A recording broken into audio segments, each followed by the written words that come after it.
So I'm going to be talking to you today about your once upon a time and how to get from your once upon a time to your happy ever after.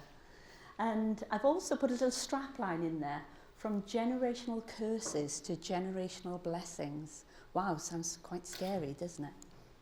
So this is a little bit about my background, and I was really debating whether I get personal. So I thought, this is TED, you've got to get down and you've got to get personal, haven't you?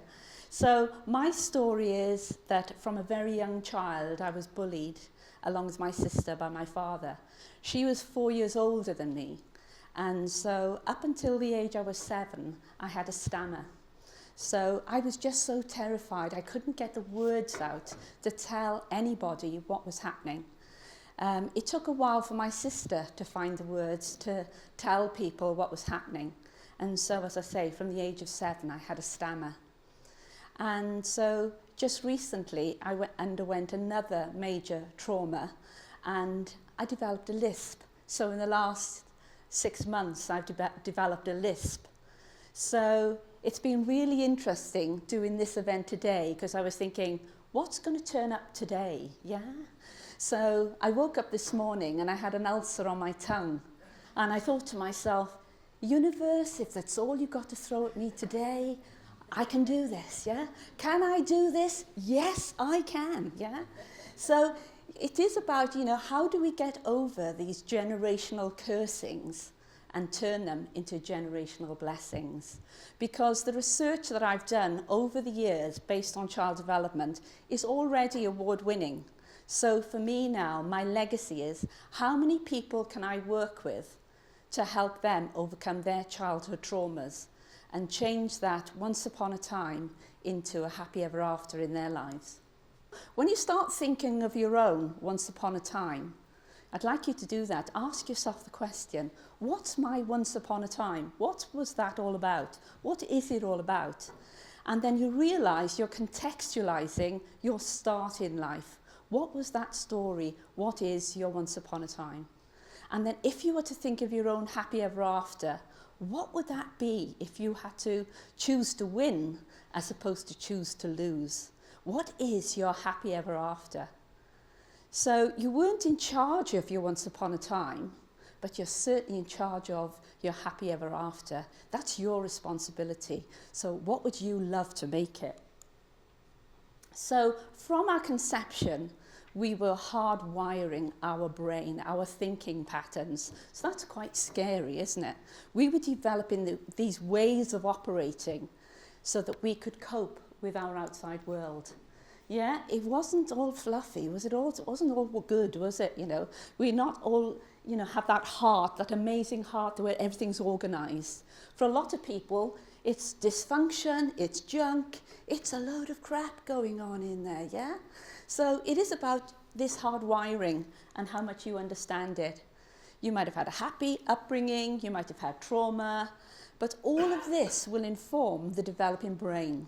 So what was going on for you? So when we start looking at families, they can be a jail for the heart, a nursery of souls. They name us, define us, give us strength, and also give us grief. All our lives, we struggle to embrace or escape their influence. They are magnets that both hold us close and drive us away. I don't know if you realise, you might be taking on habits from your family, or you might be thinking, I'm not doing what they did, yeah? And Christmas is a good one, isn't it? It's amazing how many patterns we recreate from our parents at Christmas time. So our programming sits in our subconscious, where we spend 95% of our times, which is quite scary, isn't it? We've put all that hard wiring in from a very small child, and we're spending all our time there, 95% of our day in all that hard wiring. Gosh, who knows what's there, yeah? So if we were to look at the difference between this subconscious mind and our conscious mind, it's realising the subconscious mind is running the show. And how many times have you noticed in a day you haven't actually stopped and thought, what am I doing? Have I hit my goals today? What was that really all about? If you think of it, the subconscious mind can process 4 billion pieces of information. compared with the conscious mind, can only actually deal with 2. Yes or no, am I happy, am I sad? Am I positive or not so positive? So you've got to start making some decisions in the day. Are you going to stay in the subconscious mind or actually become conscious in what you're doing? So I've been researching this childhood development cycle now for as long back as I can remember. And we go around this the first time. And I love working with people going through it a second time, where in the middle they can start becoming far more aware of what was their environment all about and how is that impacting on them now. They're human beings, they're not human doings. They can actually decide what doing they want to do, what their thinking strategies are going to be. They can understand, who do I want to be? What is my identity all about? What skills and capabilities do I want to develop? And can I pull all this together and actually play and stay at the top of my game? What is that all about? And so if your life isn't working so good now, you can grow up again and go through this again so that you can choose to win and not to lose. We turn up in business after going through all that, yeah? So when we get into business, I say, your shit is on show, yeah? So it's amazing when I'm working with people, and especially I'm working with entrepreneurs where I spend most of my time, and they come in and they have a business problem, and their shit is on show. And you can, I realize very quickly, unless we deal with the childhood trauma that's showing up in this business, then the problem is not going to be resolved. So you might like to ask yourself that question. What shit is on show when I show up? Yeah? Rather searching question, isn't it? What shit is on show when I show up?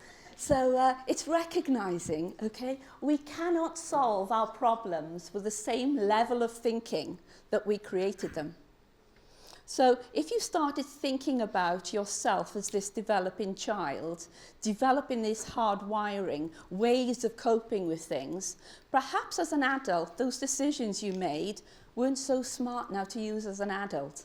So it's really important we understand what were those childhood ways of thinking of things.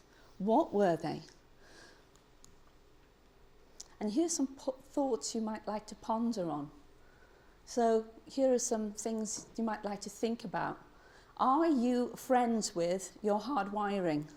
Are you friends with it?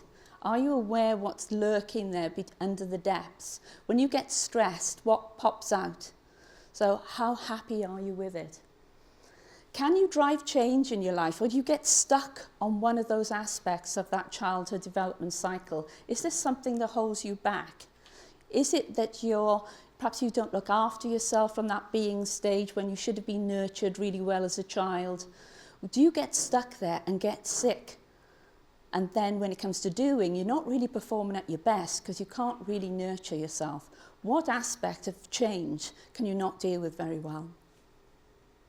And we all deserve to have this happy ever after. What does your happy ever after look like? Or in life have you chosen to lose? Are you going to choose to have a happy ever after?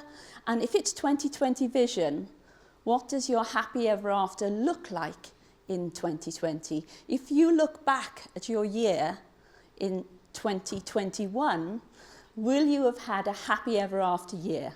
Will you take charge of it? And I loved this saying when I first heard it. It reads, like every parent, I want nothing as much as my child's well-being. I want it so badly, I might actually succeed in turning myself into a contented and well-adjusted person, if only for my children's sake. Thank you very much.